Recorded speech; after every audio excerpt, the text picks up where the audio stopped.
So welcome to the presentation today. Does an old Roman church hold the secret of God's existence? I'm Scott Samuelson. I'm a professor of philosophy and humanities. I've been lucky enough to take students to Rome with my friend and colleague, Renee Schluter, over the past decade. And as a teacher of philosophy, I've been kind of interested in the question of to what extent can you teach philosophy on site, or what does it mean in a way to do philosophy on site?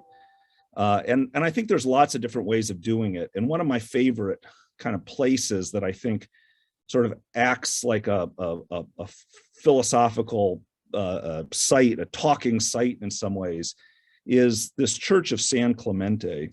It's not that far from the Colosseum. It's a kind of, in my view, somewhat of a hidden gem of Rome and one of my absolute favorite places there. And it's dedicated to Saint Clement the First, considered to be one of the earliest popes, Pope from 88 to 99 AD, who was imprisoned by the Emperor Trajan and then eventually martyred by having an anchor attached to him and being drowned in the Black Sea. The church is probably most well known for a really astonishing apse mosaic of Christ crucified on the tree of life, and we'll come back to talk about that a bit in a second. In 1848, Joseph Maluli, the Irish Dominican abbot of the Basilica of San Clemente, began to suspect that his church was not the Basilica of San Clemente, at least not the original one. Even though everyone referred to it as the Roman church dedicated to St. Clement in the late 4th century, its architectural style didn't seem quite right. And plus, old histories that he was reading suggested it had been rebuilt. Could it be that the current Basilica of San Clemente was constructed atop the old Basilica of San Clemente, he wondered? Could there be a whole building that had disappeared under his very feet? Well, that same year in 1848, there was famously revolutions and they delayed his work. And it wasn't until 1857 that Maluli, with a small team, began to dig through the walls into the foundation. And after years of hauling out dirt and debris, 150,000 cartloads of it, he says, and as is usual in Rome, they turned up all sorts of statues and shards and inscriptions and sarcophagi. The team uncovered the bones of a large basilica, similar in structure to the one it supported. And every wall they dusted off revealed a fresco. One of the frescoes showed a mother reaching for her child in a temple encircled by fish and octopuses.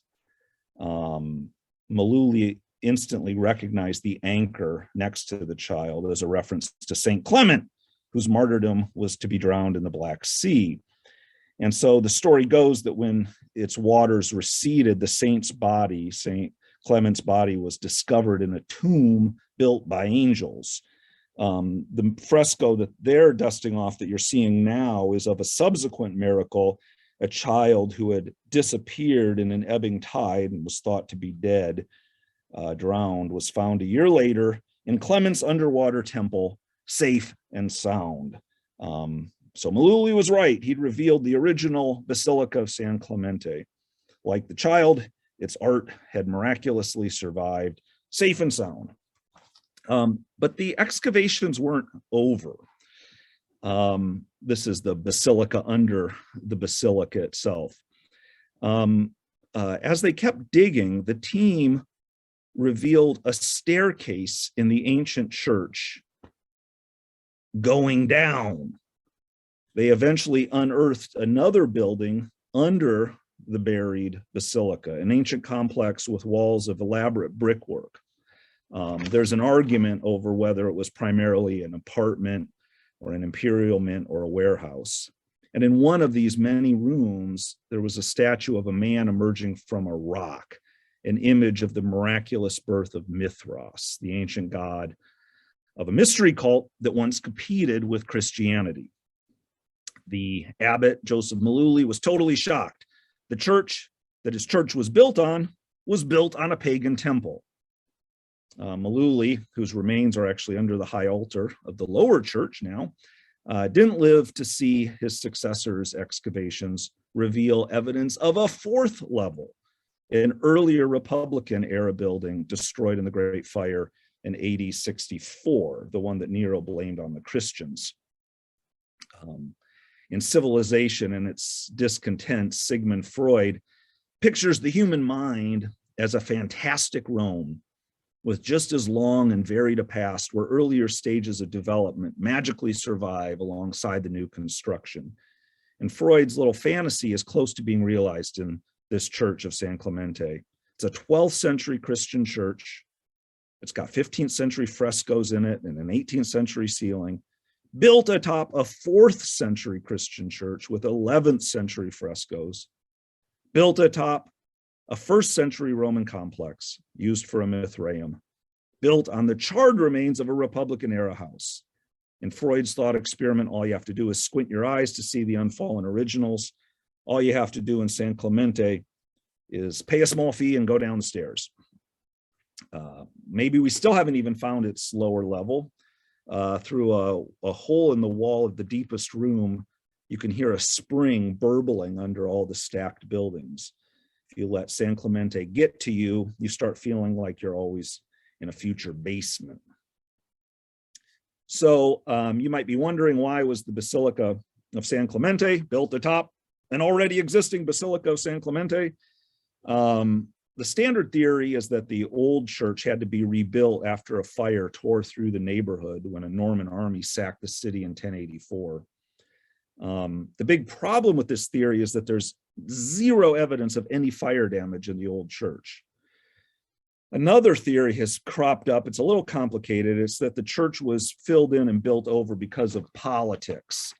After Pope Gregory VII excommunicated the Holy Roman Emperor Henry IV, this pro-imperial synod responded by declaring a new pope, Pope Clement III, who's officially considered an anti-pope by the Catholic Church. I kind of like that phrase, anti-pope. After his burial in Rome, after Clement III's burial in Rome, his body was exhumed and then dumped into the Tiber as an act of damnatio memoriae, of trying to erase his memory permanently. The art historian Lila Yawn suggests that the cult around Clement III, the cult dedicated to the anti-pope, then looked for a surrogate place to revere his memory after his body had been exhumed. And so they went to San Clemente. Not only did the Clements share the same name, they actually shared a fate. Clement I was buried in the Black Sea, Clement III in the Tiber. So the church had become, in the words of the art historian, symbolically dangerous. The theory goes that it was then destroyed and overbuilt with a new church that restyled Clement I to emphasize his piety and to downplay his institutional power. Anyway, so we don't really know, but those are the theories. If you're wondering why the old church was built on the Roman complex containing the temple of a mystery cult, that's a little easier maybe to explain. Mithraism was a vibrant force in the kind of cosmopolitan diversity of Roman religion from the time it arose in the 1st century to when Constantine's Edict of Milan legalized Christianity in the beginning of the 4th century. But by the end of that century, by the late 4th century, Theodosius had begun to promulgate decrees outlawing paganism. And at this point, Mithraism was close to extinction. And so in all likelihood, the Christians took over the complex, filled it in, and erected a basilica dedicated to St. Clement. So the mystical religion of polytheism had been buried and resurrected as Roman Catholicism. Okay, so as we're continuing to explore this place, we got to wonder, well, what is Mithraism? What do I mean by that? The roots of this old polytheistic mystery cult Mithraism reached back thousands of years into the deep worship of an Indo-European divinity, Mitra, appropriated by Zoroastrianism as a god of light, waging an endless war against the forces of darkness. The cult sprang into existence in Rome, or maybe Ostia, the port city outside of Rome, probably in the 1st century AD. And I'm using the term cult here not to be dismissive, but to say that Mithraism, like a lot of the mystery cults of the time, wasn't really a full-fledged religion. It was just a social option with a very strong personal component within a big polytheistic religious network that was mostly expressed in a public culture of myths and rituals. Though women did probably participate in many other mystery cults, Mithraism involved small groups of highly regimented men, often soldiers, who met in subterranean temples designed as microcosms of the universe for sacred meals in front of what's called the Tauroctony. That's what you're looking at right here, an image of Mithras slaying a bull. The primary ritual involved 7 ascending grades of initiation. But I have to say, because of what we know about Mithraism is based almost totally on the ruins of temples scattered all over Europe, you should append a big maybe to all I've said about it. There's speculations about it.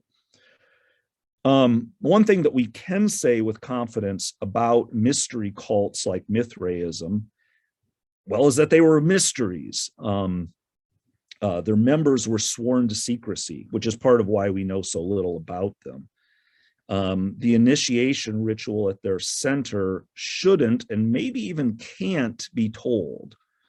Besides the cult of Mithras, there were a lot of important other mystery cults in Rome, like the cult of Magna Mater, the Great Mother, the cult of Isis, an Egyptian goddess, and the cult of Dionysus.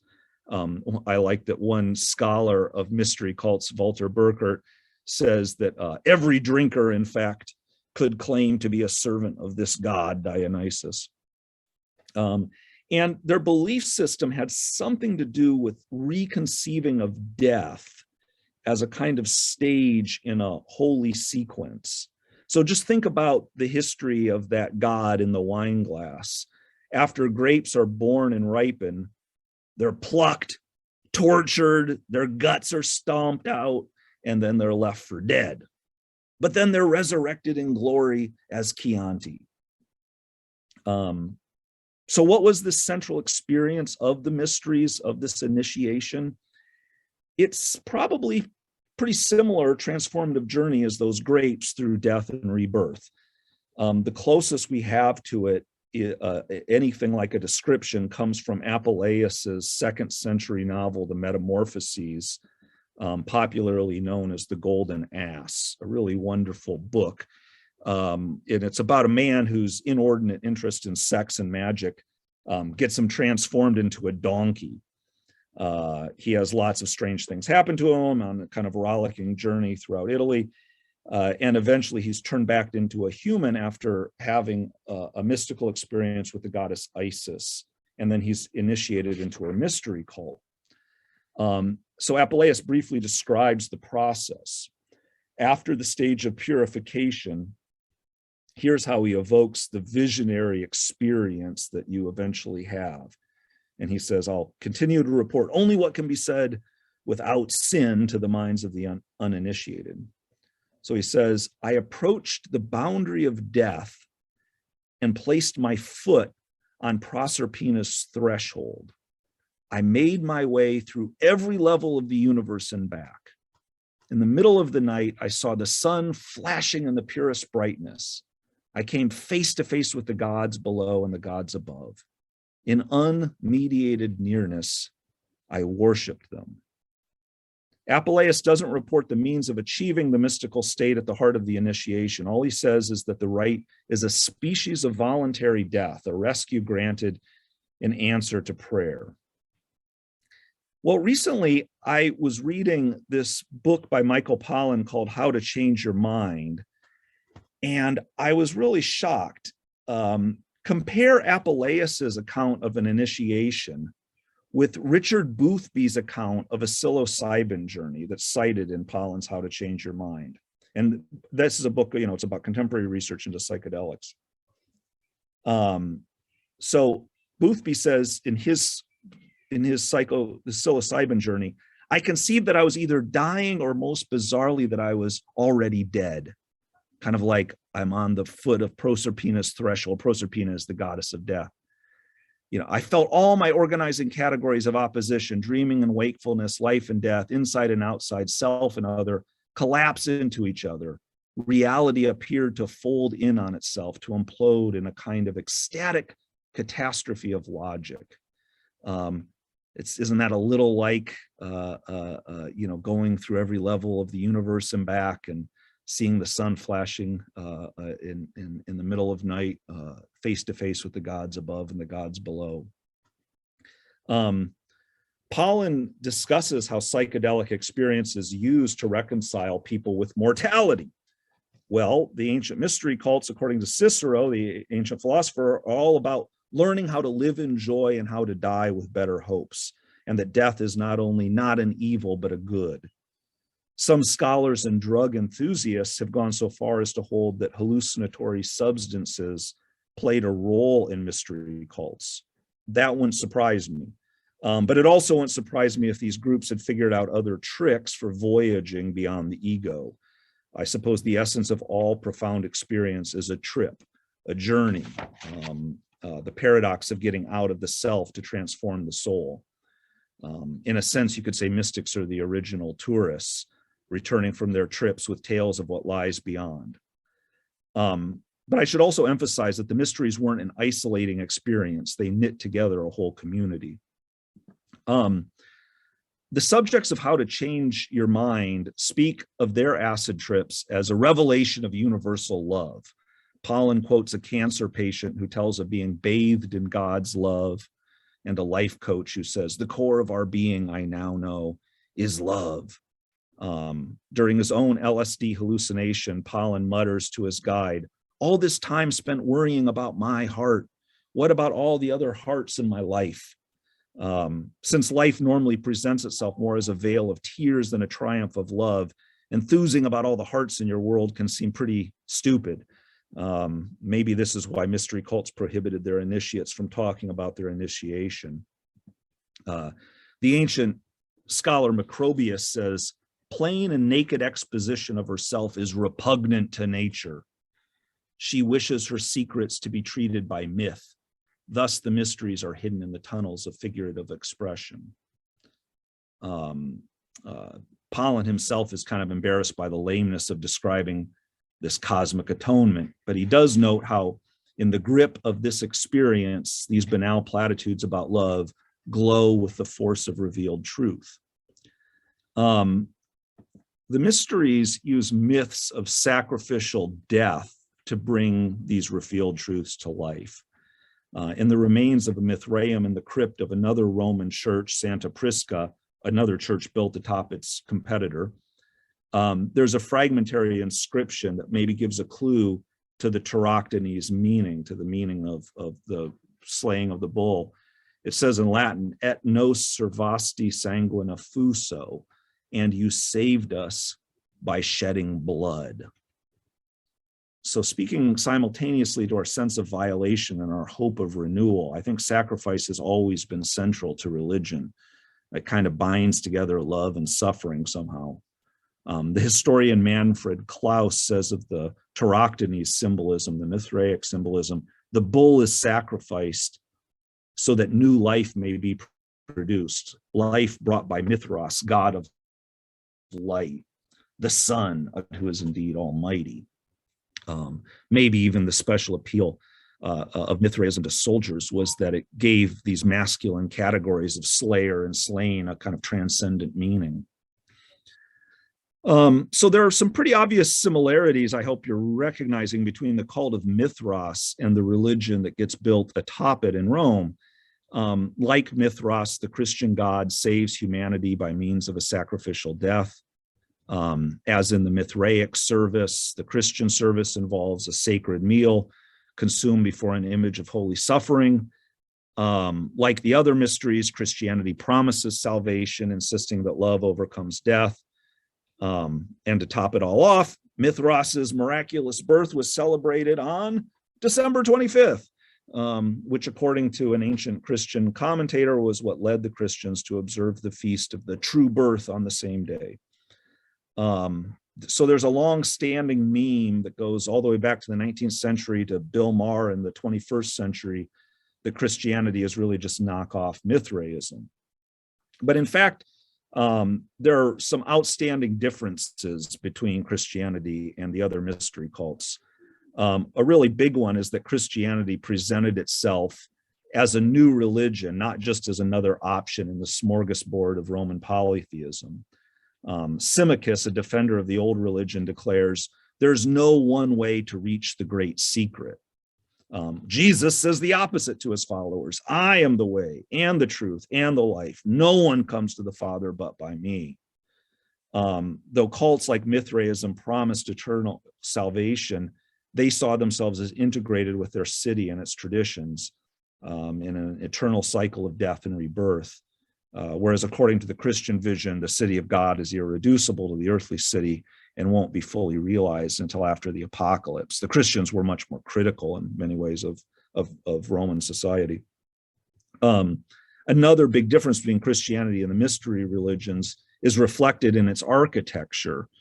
Most Roman Catholic churches are basilicas, rectangular buildings with a central nave and longitudinal aisles defined by rows of columns.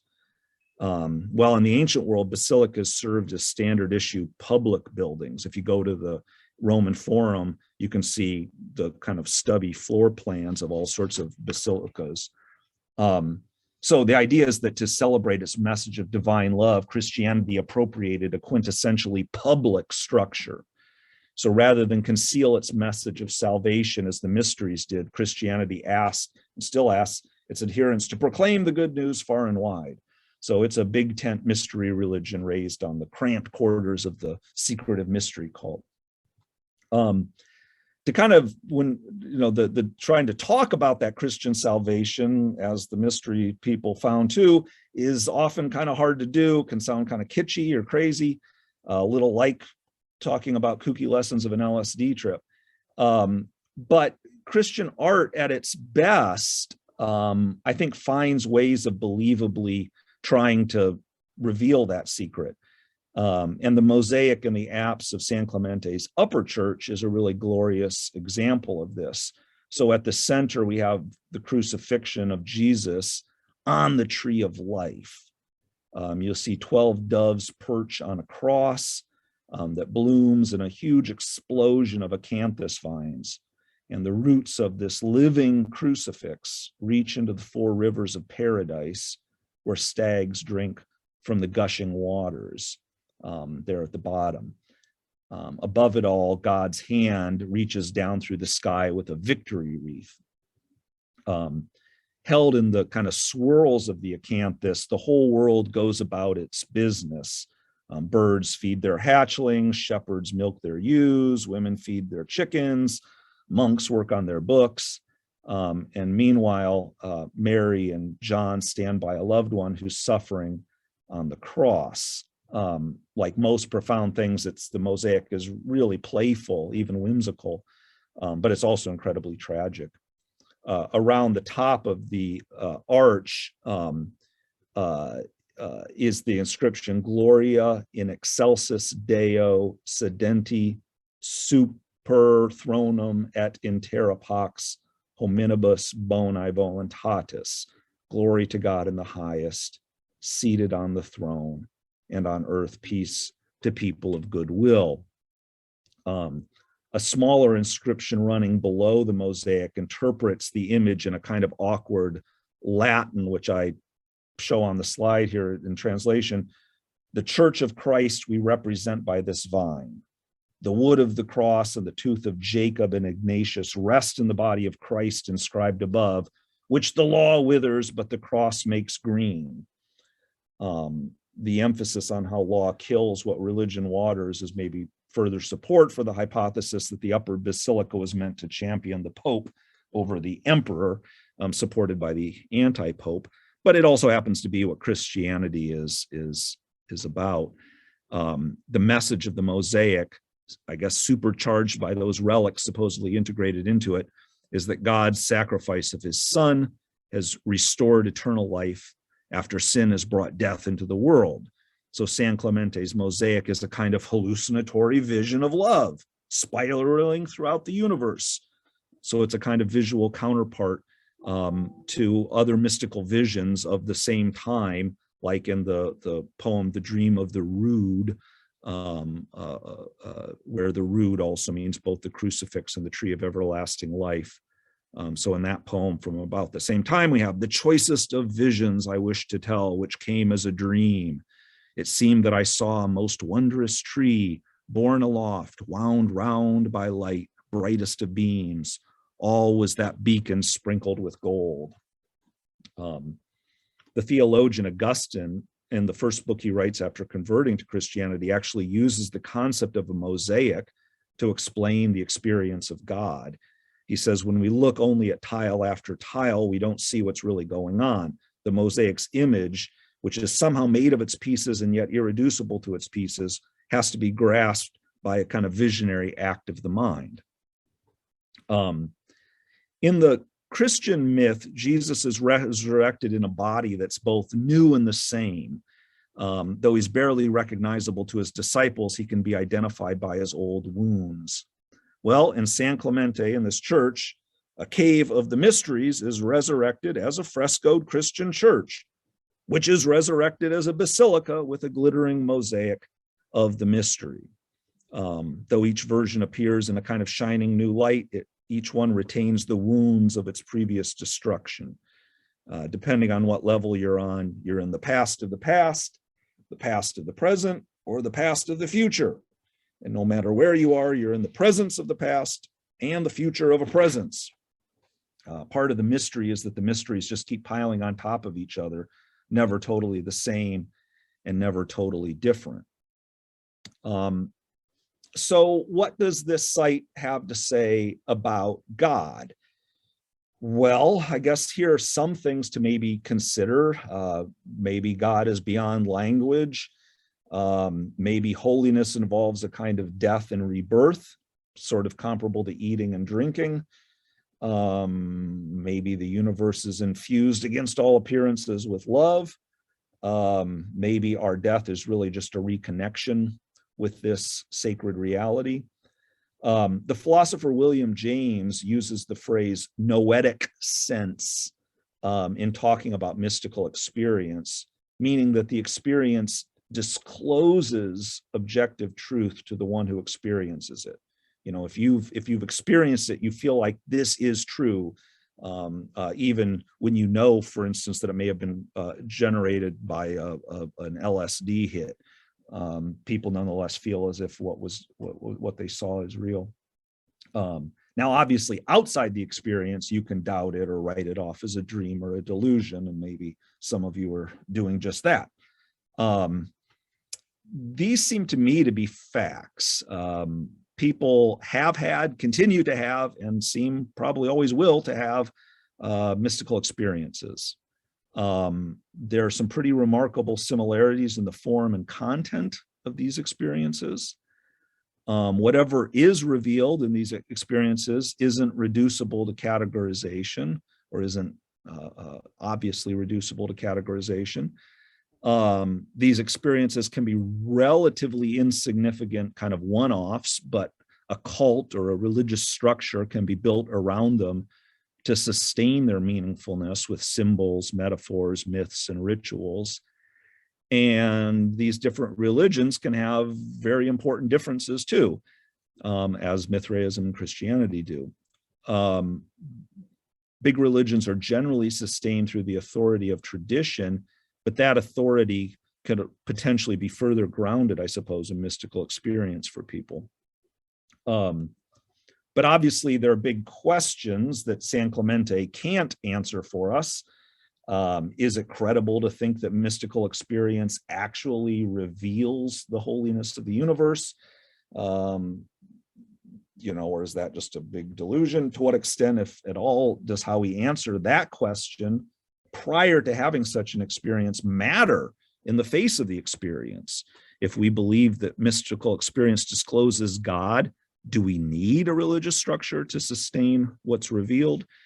However you go about answering those questions, if you do go to Rome, it'll be hard not to be struck again and again by the depiction of mystical experience. This is Caravaggio's Conversion on the Way to Damascus, his painting of Saul's conversion to Paul, that is in Santa Maria del Popolo in Rome. It suggests Saul's kind of very inward experience with the confusing brightness and the shadowy kind of other world, or shadowy everydayness of everything else. The light of God seems to be coming off the haunches of the horse. Bernini has a very famous Saint Teresa in Ecstasy in the Church Santa Maria della Vittoria that seems to portray the experience of God, her experience of God in a kind of sexual rapture, so much so that a wit supposedly once said before it, "If that's the experience of God, I know it well." In the varieties of religious experience, William James, the philosopher I just mentioned, quotes from the story of a Jewish atheist by the name of Alphonse Ratisbon, who found himself in Rome's San Andrea della Frate. And he said, Ratisbon says, "If at this time anyone had accosted me saying, 'Alphonse, in a quarter of an hour you shall be adoring Jesus Christ as your God and Savior,' I should have judged that only one person could be more mad than he. Whosoever, namely, might believe in the possibility of such senseless folly becoming true." Well, then, according to the story, a black dog somehow gets into the church and trots down the aisle, and suddenly the whole church vanishes. And the dog is then replaced by an experience of God. Ratisbon says, "Heavens, how can I speak of it? Oh no, human words cannot attain to expressing the inexpressible." Ratisbon claims that there was nothing special about the church that summoned God other than maybe the dog. But it's also possible it seems, to have a mystical experience while looking at sacred art. A young Thomas Merton, on his first trip to Rome, wandered into the Basilica of Saints Cosmas and Damian, right by the Roman Forum, and was bowled over by its apse mosaic, which you can see here. And he sort of nicely evokes how art can paradoxically reveal what can't be revealed. He says, "I glanced at it, I looked back, and I could not go away from it for a long time. It held me there, fascinated by its design and its mystery and its tremendous seriousness and its simplicity. I didn't know what it was. It was not a material thing. It was an intellectual and spiritual quality these ancient artists had given to their works. But it was not something that could not be seen, and not something you had to accept blindly, for it was there. You could see it.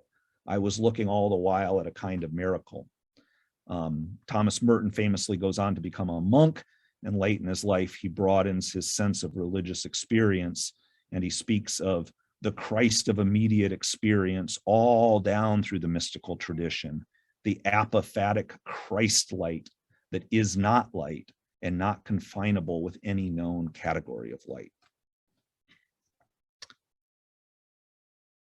So thank you. That's the end of my official presentation, and I'm not sure if it's possible to have questions, but if anyone does have questions, I'd be certainly happy to speak to them.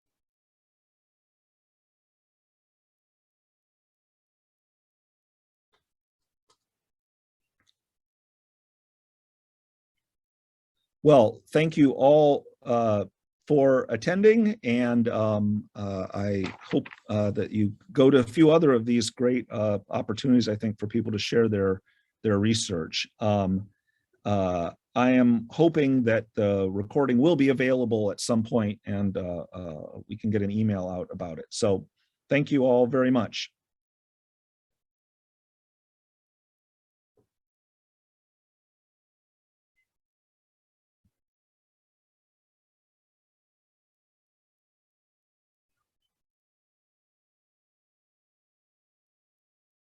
Thanks to everyone.